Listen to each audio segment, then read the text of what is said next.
Ya, waalaikumsalam warahmatullahi wabarakatuh. Gimana, Mbak? Apa kabar, Je? Alhamdulillah sehat walafiat. Semoga sehat selalu ya. Amin, amin, Puasa, amin, Je. ya Rabbal alamin. Gimana? Nah, ini, Je, saya kan ada masalah ini ya. Saya mungkin agak curhat dikit. Untuk sebelumnya saya minta maaf ya atas mengganggu waktu Cece ya. Siap, tapi ini nanti masuk ke YouTube nggak apa-apa ya? Nggak apa-apa, nggak apa-apa. Oke, siap. Bagaimana, Mbak? Ini udah lama sih, Ce, saya pendem karena aku takutnya nanti gini ya. Bulan besok takutnya dia tuh ngejar saya gitu kan. Nah, ini yang mau saya tanyain. Kan selama saya di Hong Kong, dulu waktu yang tahun 2022, saya kan masuk Hong Kong. Nah, selama proses ke situ kan dia ngurusin saya kan, agent. Dibilang agent bukan agent sih. Kayak perantara gitu kan. Ya. Selama dia ngurusin saya itu oke, fine aja, sampai kita butuh duit dia kasih pinjem kan. Pikirnya sendiri orang masih satu kabupaten ya. Iya. Nah, terus habis itu selama proses itu baik dan kita balik ke Hong Kong, udah selama karantina itu dia fine aja. Nah, selama kerja 9 bulan, saya di situ di interminate sama bos yang lama. Nah, selama bos lama itu interminate, kita kan dapat duit semua, dapatlah. Terus habis itu saya cari mbak itu lagi kan, mbak yang udah bantu proses balik ke Hong Kong. Saya cari mbak itu. Nah, di situ duit interminitan yang kita dapat dari bos itu 7.000 lebih sama gaji, diminta sama dia kan. Dia bilang gini, orang kita aku 6 bulan nggak bayar rumah kok, kamu diem aja loh. Saya mikirnya gini, orang rumah kamu yang kontrak, kamu yang pakai, kenapa saya yang harus bayar? Kan bukan urusan saya, dia ngontrak rumah kan. Dia marah-marah sama saya kan. Terus habis itu proses ya udah saya sabarin aja kan. Saya mau pulang, dia nggak kasih, dia bilang aku sudah cariin majikan buat kamu. Oke lah, aku nggak jadi pulang. Akhirnya tiket yang dari bos itu hangus. Nah, dia cariin saya bos, dapet jaga anjing 1. Nah, setelah jaga anjing itu bos baru kenal sama saya 1 jam itu udah bilang suka sama saya ya kan. Oke, saya setuju kerja di situ. Jadi selama untuk nunggu proses itu saya part time di rumah bos ini selama 1,5 bulan. Nah, selama 1,5 bulan itu saya kan dapat 1 bulannya 5.000 ya. Si agent itu bilang gini, dibilang perantara tadi itu, dia bilang gini, kamu gaji 5.000, yang 2.500 harus buat saya, karena apa? Aku yang cariin kamu part time, dia bilang gitu. Nah, terus habis itu kan yang setengah bulan itu dapat lagi 1.000 berapa gitu kan, berapa hari itu diminta lagi separuh sama dia. Dia bilang agent yang nyariin kamu harus kamu kasih aku separuh, dia berbagi, dibilang gitu kan. Nah, setelah itu agent oke, tanda tangan. Habis tanda tangan kan dibayar cash sama bos aku 13.000 ya. Nah, setelah itu kan kita udah job di imigrasi selama extend itu kita dikasih waktu tanggal 11 bulan 11 kamu harus pulang ke Indonesia untuk keluar nunggu visa kan. Nah, selama nunggu visa di Indonesia, sebelumnya kita kita beli tiket sendiri kan, Royal Brunei. Sebenarnya Royal Brunei kan kalau di feeling saya itu nggak sampai 3.400 ya, Cek. Dia bilang 3.400. Nah, dia itu titip bagasi 30 kilo. Sedang bagasi kita itu mau ngambil bagasi kita nggak sempat. Karena apa? Sebelum berangkat saya ke rumah dia. Saya bilang gini, dia itu saya telepon nggak diangkat. Saya ketok-ketok rumahnya nggak dibuka. Saya sampai kesel kan, udah waktunya check in itu udah tinggal 1 jam lagi kan. Saya bilang, Cek, kalau kamu kayak gini, nanti saya ada apa-apa sama imigrasi, kamu yang tanggung jawab. Karena apa? Paspor semua ada sama kamu, tiket juga sudah ada sama kamu. Saya kesini cuma ngambil itu aja, tapi kenapa kamu nggak mau buka pintu? Saya bilang gitu kan. oke, kamu nggak mau buka pintu, saya tunggu kamu di bandara, saya bilang gitu kan. Dianya marah-marah, kamu itu jangan kayak gitu. Sekarang saya udah jam 7, dari jam 7 pagi saya di depan rumah kamu. Saya telepon kamu nggak angkat. Saya ketok pintu, kamu nggak bukain pintu. Maksudnya apa? Saya bilang gitu kan. Saya jadi orang kan kesal juga kan, karena urusannya sama imigrasi ya, Ce ya. Nah, terus habis itu aku akhirnya diantar dia pakai taksi. Itu pun dia juga minta duit sama anak yang baru di interminit itu. Ada satu cece setiap dia masuk duit interminitan diminta sama dia. Terus habis itu kita pulang sampai Jakarta kan, dia bilang, kok kamu beliin tiket saya ke Jakarta sedang rumah saya kan bukan di Jakarta, sedang rumah saya di Jawa Timur, kenapa harus beli ke Jakarta? Dia bilang gini, nanti kamu sampai Jakarta kamu telepon saya, aku kasih duit buat kamu untuk ke Jawa Timur, karena barang dia kan ada sama saya 30 kilo, satu koper gede itu katanya. Habis itu kan kita transit Brunei. Di situ kan di Brunei itu kita mau cari wifi nggak ada, listrik juga nggak ada, kita mau ngecop pun juga listrik dimatikan, kita nggak bisa apa-apa kan, kita cuma ambil foto-foto aja. Sampai di Indonesia saya selesai ambil bagasi jam 2 pagi lah. Saya kasih kabar sama dia, saya sudah sampai Jakarta. Terus ini lanjutannya gimana? Itu saya nggak bawa duit sepeser pun loh, terus habis itu bilang, ya udah kamu tunggu, suruh nunggu saja. Ditanya, saya bilang kalau memang udah ditransfer kan, dia sendiri bilang nanti sampai Indonesia kamu kabari saya transfer duit. Nah setelah saya di Indonesia saya kabari dia jam 2 pagi, dia nggak ada respon sama sekali. Dikasih duit juga enggak kan. Habis itu saya untungnya ada teman baik, saya kenal di media sosial itu, saya bilang sama teman saya, untung dia percaya sama saya, Saya bilang, Bang, saya pinjam duitnya buat apa, Mbak? Buat perjalanan ke Jawa aja, nanti kalau seandainya duit itu kepake, saya kembaliinnya agak lambat, tapi kalau nggak kepake sampai rumah saya kembaliin, saya bilang gitu kan. Akhirnya dia percaya, saya dikasih, akhirnya saya bisa pulang kan. Nah dari bagasi itu kan kita kena over terus kan, Akhirnya saya bayar over bagasi dia. Berapa? Jadi selama 180 yang dari Indonesia ya. Kalau yang dari ini kan dari Hong Kong Jakarta itu kan bagasi kan harusnya dia yang bayar, kalau karena punya dia kan, dia itu nggak kasih kita sepeser pun. Nah, selama di situ saya sudah sampai di Malang. Dia itu telepon tuh cuma marah-marah. Nah, sedangkan dalam setiap perjalanan saya kasih info dia nggak ada respon kan. Dari Hong Kong ke Malang itu saya kasih info dia nggak ada respon. Akhirnya saya kasih info ke bos. Nah, si bos itu selalu respon dan selalu bilang gini-gini, udah kamu tenang aja gini-gini kan. Saya lebih percaya ke bos kan jadinya. Nah, dari situ kan sampai itu selama saya pulang di Jawa, dari situ selama 3 bulan 4 bulan proses kan kita cuma nunggu visa aja kan.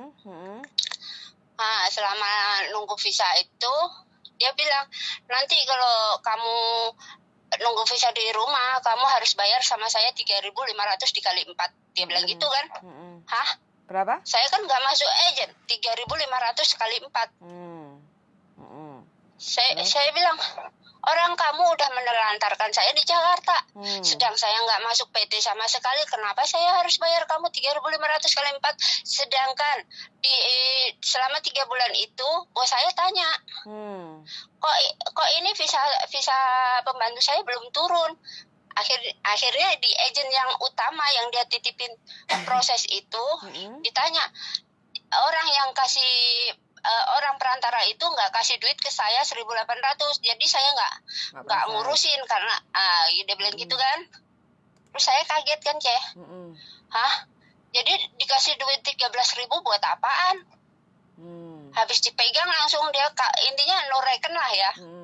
Terus saya bilang gini, itu kalau saya nggak tanya ke agen yang proses kamu, mungkin kamu nggak bakalan bisa datang ke sini, sama bos kan bilang gitu. Nah selama kamu balik ke Indonesia dari 1 minggu itu, dia bilang kan kita sudah tanda tangan sama bos juga udah tanda tangan kan.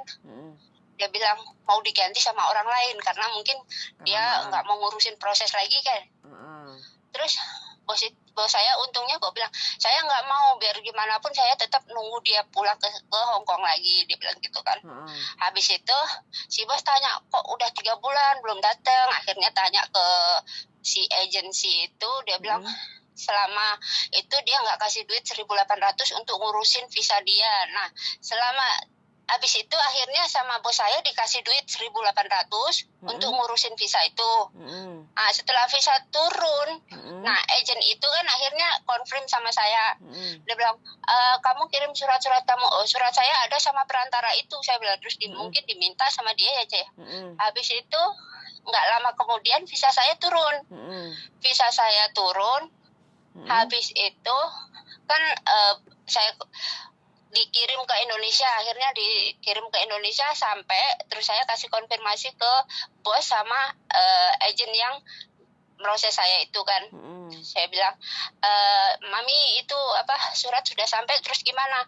Ya udah nanti saya beliin tiket tanggal sekian. Akhirnya saya tanggal 29 bulan kemarin berangkat. Nah sampai di situ kan saya berangkat tanggal 29. Nah, yang perantara itu tiba-tiba itu WA ke saya tanggal 2 ya. Tanggal 2 WA saya. Mbak, gimana suratnya sudah sampai? Terus nanti kalau udah sampai nanti gimana konfirmasinya, enaknya sama bos. Nanti kita habis medical baru kamu masuk bos. Saya bilang, Mbak, kamu tanya sama saya, kamu telat tak gitu. Saya itu udah di Hong Kong, saya bilang. Terus dia maki-maki saya, dia bilang gini, oh kamu sudah merasa pintar ya, kamu sudah begini ya. Pokoknya dia marah besar lah. Aku bilang, Mbak, terus saya salah kalau seandainya saya marah balik ke dia? Enggak ada salahnya kan. Istilahnya kan dia duluan kan yang bikin salah kan. Saya bilang, dia bilang, kamu itu gini-gini enggak, kamu lihat kamu kepala kamu, belakang kamu gini-gini, kayak kamu itu sok pintar begini kan, dia bilang gitu kan. Saya bilang gini, C, sebelum kamu ngomong sama saya, kamu baca dulu itu, kepala kamu itu di belakang kamu tuh kamu lihat dulu, saya bilang gitu kan. Kamu jangan suka marah seenaknya sama orang, tak gitu. Saya bisa begini sama kamu karena apa? Kamu yang memulai dulu, saya bilang gitu kan. Sekarang gini, selama 3 bulan saya di Indonesia, kamu ada respon sama saya, kamu ada miss call sama saya, kamu ada tanya kabar sama saya, kamu ada kasih kabar soal visa datang, nggak ada kan? Saya bilang gitu kan. Coba kalau bos saya nggak kasih 1.800, visa saya bakal turun? Nggak bakalan, karena apa? Kamu kan nggak kasih duit, gitu. Terus yang agen utama itu dia bilang, dia itu sebenarnya punya banyak utang sama saya, dia cerita semua sama saya kan. Terus di sosial media itu, di Facebook dia terkenal paling banyak nipu para TKW. Itu paling terkenal dia. Nah saya bilang, masa sih mam sampai segitu, sampai dia pinjam sama si agen utama itu 20.000 lebih lah untuk proses anak-anak yang dia titipin ke situ. Saya kaget juga kan. Saya bilang, kok bisa segitunya? Makanya dia nggak kasih duit sama saya nggak proses. Sebenarnya agen kecil itu baik banget, Saya udah datang ke sana sendirian semua. Saya bilang, sekarang ini saya nggak mau berantem sama kamu, Mbak. Saya bilang, sekarang hari puasa bulan Ramadan, kita baik-baik aja ngomong, nggak usah kayak gitu. Saya bilang gitu. Kamu mau kalau mau itu mau medical, ya udah kita medical kapan? Saya baikin dia saya bilang merendah lah. Tapi dia malah maki-maki nggak karuan. Ya udah saya nggak mau respon lagi sama dia. Terus bos saya tuh tanya, ketakutan kan dia. Nanti dia kesini buat macam-macam. Kamu nggak usah takut bos, kalau dia buat macam-macam ada polisi. Kenapa kamu takut? Aku bilang gitu kan. Kan kita ada surat kontrak kerja. Aku bilang, nanti kalau dia mutusin kontrak kita gimana? Dia nggak bakalan bisa, karena yang punya hak kan aku sama bos. Agen kan hanya proses kan. Kenapa harus takut? Saya bilang gitu. Ya terus dia bilang, nanti terus potongan kamu yang 3.500 itu gimana? Nah yang ingin saya tanyakan ini, haruskah saya kasih 3.500 ke dia gitu, Cek? Lah yang proses siapa dulu? Waktu hitung-hitungan untuk ibaratnya potongan itu istilahnya ada omongan terus hitam di atas putih apa enggak kayak gitu kan? Nggak Karena ada, nggak ada. Dia cuma bilang nanti sebelum dia cariin majikan, dan dia bilang gini, nanti kamu udah dapat majikan, kamu harus bayar ke saya 3.500. Nah, setiap saya bayar apapun, dia nggak pernah kasih resip apapun. Majikan saya bayar 13.000 itu pun juga nggak pernah dikasih resip sama dia. Diminta pun juga nggak dikasih. Oke, sekarang ini masalahnya sedikit complicated kayak gitu ya. Karena masalah hubungan antara sampean sama staff agent itu salah satunya kan juga temen kayak gitu kan, tetonggo kayak gitu kan. Jadi saling kenal kayak gitu. Terus yang kedua, istilahnya masalah utang piutang ini nggak jelas. Dari percakapan sampean itu memprosesnya itu nggak begitu jelas kayak gitu kan. Jadi ini sedikit complicated. Makanya kalau sampean tanya ke saya untuk masalah bayar potongan atau bagaimana kayak gitu, sayanya nggak bisa ngasih jawaban. Karena apa? Di sini kan personal ya. Kalau seperti ini yang saya dengar hanya istilahnya kan proses, terus masalah potongan itu bukan kayak kalau biasanya potongan itu kan ke bank kayak gitu kan, nanti bayarnya ke bank, ke 7-Eleven kayak gitu kan. Itu baru jelas kayak gitu kan, pasti otomatis nama agent ini masukin pembantunya atas nama Cece ini ke bank untuk punya tanggungan kayak gitu kan. Nah itu biasanya jelas kayak gitu kan. Kalau seperti ini nggak ada hitam di atas putih kan, biasanya kan masalah personal kayak gitu loh. Jadi dulu kan saya juga pernah masuk PT kan. Nah, di PT di situ kan ditulisin kamu harus bayar ke 7-Eleven 1.657 dikali 6 bulan. Gitu kan. Nah, semua data dari PT itu kan semua ada, Tapi yang ini saya kan habis di interminate itu, kita nunggu di Indonesia, kan dia langsung bilang gini, nanti kamu harus bayar sama saya 3.500 kali 4. Lah, sedangkan di saat proses itu selama 3 bulan dia itu habis dapat duit, langsung kan dia lepas tangan kan, intinya begitu. Jadi kalau memang dia agensi yang memang dia benar-benar tanggung jawab, seharusnya dia visa saya turun dia kasih kabar. Nah, dia kirim surat ke saya, harusnya dia kasih kabar. Malah ini yang agen utama yang dikasih duit sama bos aku 1.800 yang kasih kabar ke saya. Berarti dia kayak udah nggak mau tahu gitu loh, Cek. Berarti ini urusannya sama agen sampean yang utama. Agen sampean utama ada ngomongan sama sampean enggak? Kalau agen utama saya tanya sama dia, Mami, kalau saya nggak masuk PT, saya bilang gitu kan, itu kalau seandainya nominalnya proses normalnya aja ya, kalau masuk PT itu berapa? Kalau masuk PT total semua 7.000 harus bayar, tapi kalau enggak cuma kita bayar 1 bulan gaji, intinya 3.000 lah gitu. Dia bilang gitu. Nah terus kok si ini minta sama saya 3.500, langsung dia kaget ya. Ya sekarang intinya gini, berarti sampean komunikasinya yang memproses sampean adalah agen utama, kayak gitu kan? Jadi kalau masalah potongan, sampean harus istilahnya banyak komunikasi kejelasan dengan agen utama. Jadi jangan ojo ngereken lah jawabannya ya. Gak usah ngereken kalau sama Mami itu saya terus respon. Tapi kalau sama yang orang marah-marah sama saya perantara itu, teman sendiri itu nggak saya respon. Karena apa? Memang sikap dia itu memang begitu. Banyak TKW yang kena tipu sama dia. Kalau sampai sudah tahu banyak TKW yang kena tipu sama dia, ya sampai jangan sampai kena tipu. Karena 3.500 selama berapa bulan? 4 bulan. Itu uang juga loh. 14.000. Itu kan uang juga toh. Jadi kalau bisa ya sebaik mungkin sampean siap-siap tempur aja. Soalnya kalau dilihat dari, saya kan hanya mendengar sebelah pihak aja Mbak ya. Kalau didengar dari cerita sampean kan ini orang kan galak, sukanya marah-marah, ngamuk-ngamuk. Iya benar. Istilahnya kan mau diuntungnya aja. Contoh nitip bagasi sampai 30 kilo kayak gitu kan. Terus waktu enek kepepet kebutuhe kayak gitu, sampean telepon dianya nggak respon, nggak cepet tanggap kayak gitu kan. Intinya kan kayak kurang bisa gimana ya, kalau orang-orang yang seperti itu ya nggak bisa. Yang namanya agent itu kan juga tempat rumah kita yang kedua kan, selain majikan, agent dan KJRI, labor kayak gitu kan. Jadi semua pelayanan pasti nggak ada yang istilahnya marah-marah kayak gitu.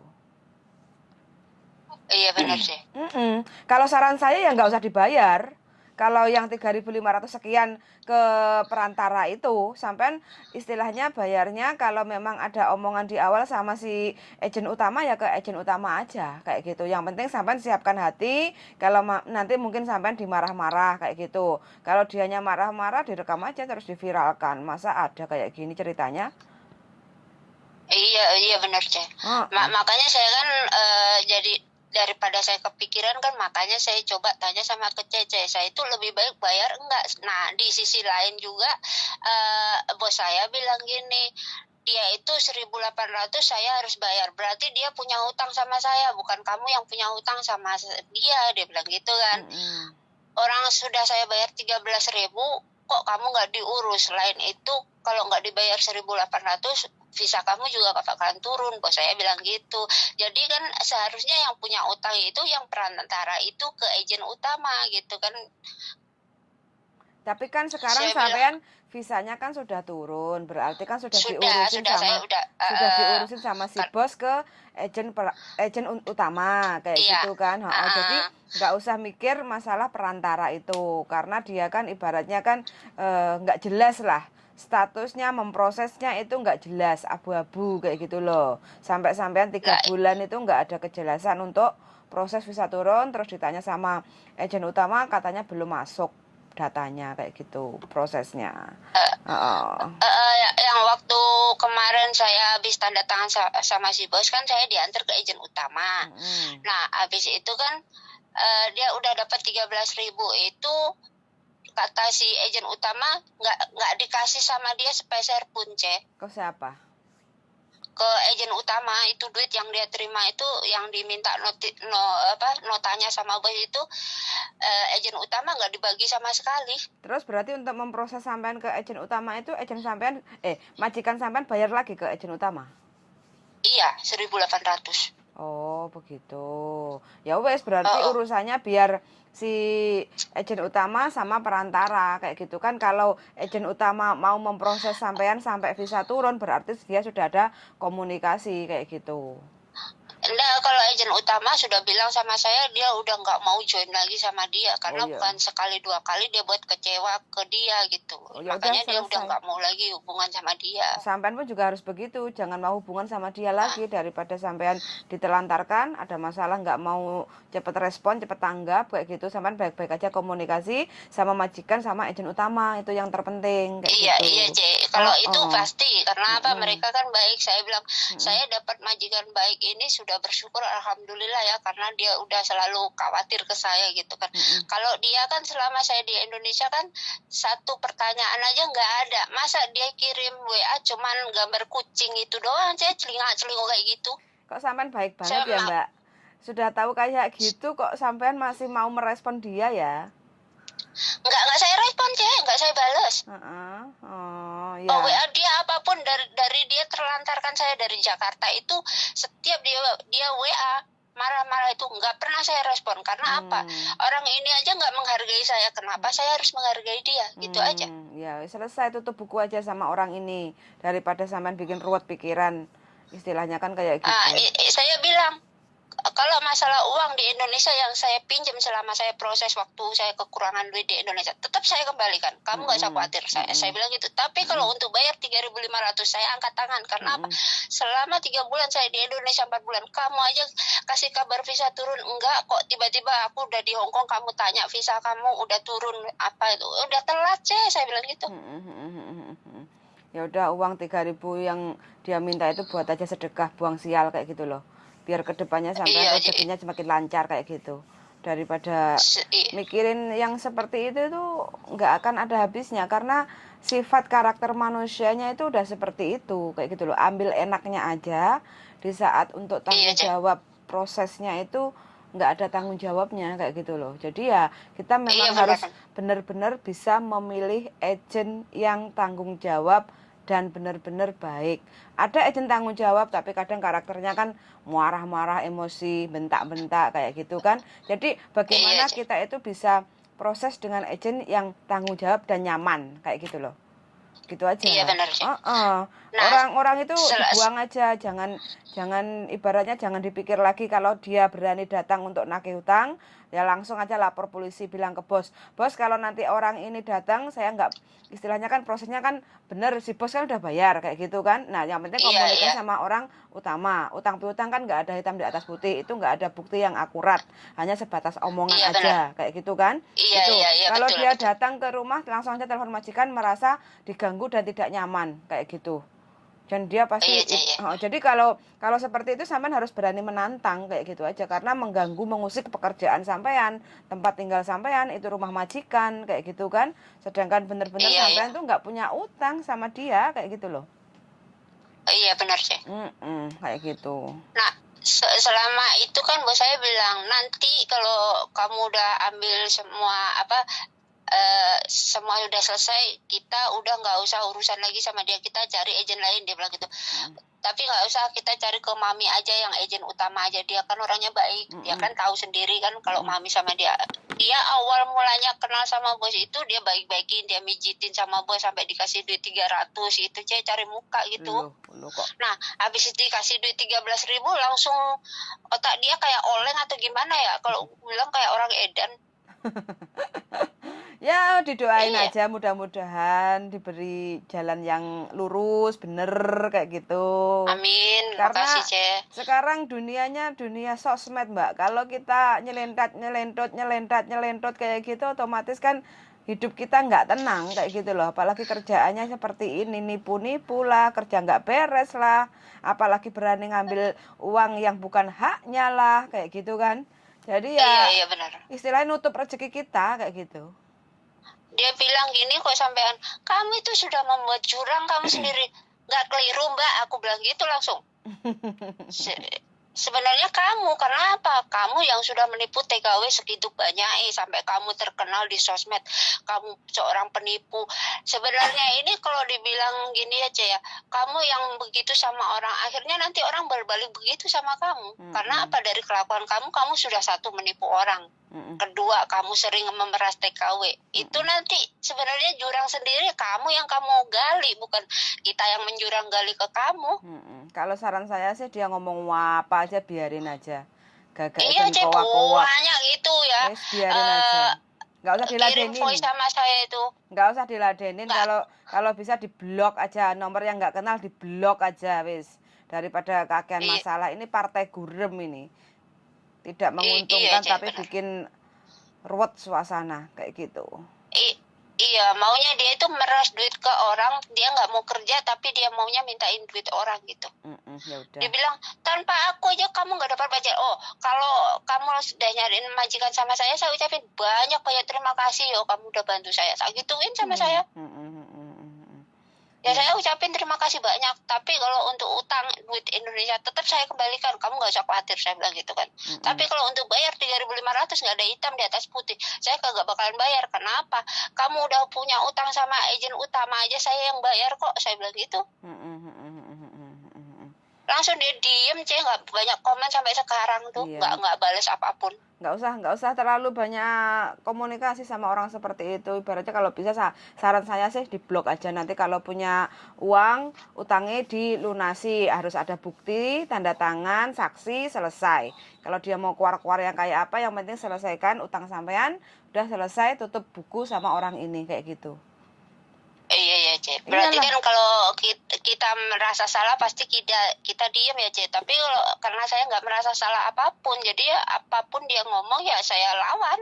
Enggak, maksud saya itu mau melawan boleh, itu tapi kan ibaratnya malah membuat suasana itu nggak akan segera reda kayak gitu loh Mbak.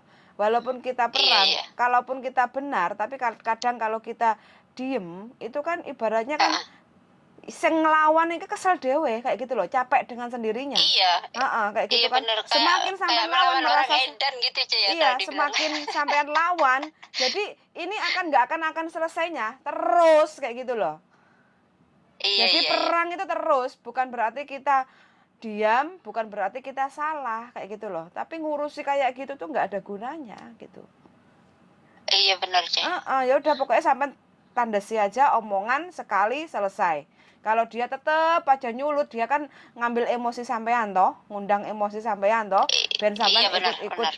emosi kayak gitu kan. Kadang kalau kita terlalu emosi juga karena salah satu masalah mempengaruhi pekerjaan juga toh. Jangan sampai majikan baik terus karena gara-gara kita jengkel marah sama temen, terus habis itu ngefek ke pekerjaan kita kayak gitu. Jangan sampai. Oh iya, iya sih benar. Udah. Berarti itu kalau yang 3.500 tanpa ada hitam di atas putih kita nggak perlu bayar ya, Ce ya? Perlu nggak perlu itu tinggal di sampeannya, karena yang komunikasi antara sampean dan dia. Kalau menurut saya enggak kayak gitu. Iya. Kayak gitu loh. Karena soalnya kan kalau kita mikir kan kita yang kerja capek-capek, walaupun kita dapat gaji 5.000 ya, kok dia yang enak terima gajinya padahal dia nggak kerja apa-apa.